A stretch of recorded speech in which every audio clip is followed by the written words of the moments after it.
Hi, I just wanted to talk a bit about what I've learned about the nervous system. Well, it's complicated, and when it works, you don't really notice how much it's doing.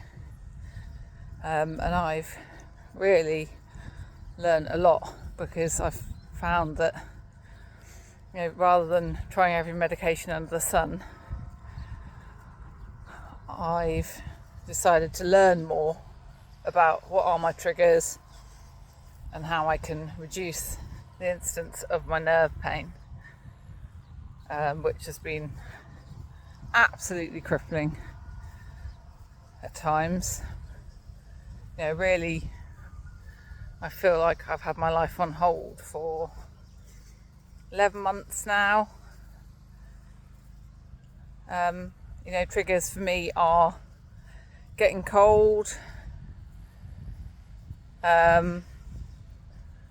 sometimes clothing, like sunglasses, because mine is accompanied. It's from my bulging disc in my neck, but because the nerves, trigeminal nerves, the signals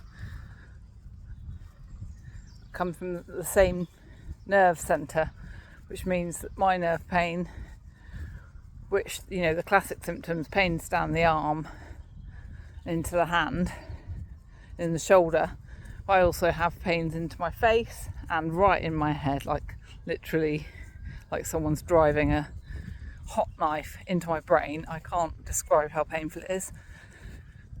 Worse than childbirth, I would say, and I had a natural birth. And there was quite a lot of damage done. So I know pain, that's for sure. And I don't think it's very hard to kind of express to people what level of pain you're going through, and it's highly variable. I mean, I was told by somebody when I described how bad the pain had been at times, particularly at night, so you should have called an ambulance. And maybe I should, but it kind of built up gradually.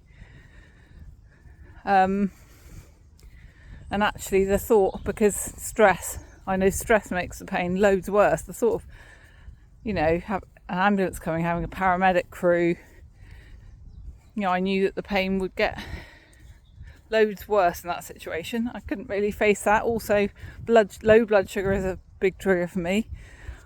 I have to eat every 2 to 3 hours during the day, and I'm vulnerable at night because my blood sugar obviously drops, and I've got a pot of nuts by my bed. I might have said this in another video. So if I wake up in the night, I immediately have a few nuts just to boost my blood sugar a bit, make that pain less likely. Other things: stimulants, alcohol, caffeine, tiredness, probably one of the biggest ones, exertion, but most of all it's stacking of these factors. So load stacking. So if I'm tired, and things like my oxygen therapy, that puts quite a lot of extra stress on the system. If I'm tired and I've had oxygen therapy, and let's think of another one. Let's say I've just done a bit too much on a particular day. That load is stacked, and therefore the chance of me having a nerve pain attack therefore is much higher. There's quite a lot I could say about this. So understanding the triggers and how stacking them contributes to my nerve pain has been a big part of my understanding. I'm going to do another video about what I found useful, the tools I found useful in decreasing the chance of them happening and the actual pain, in another video. Bye.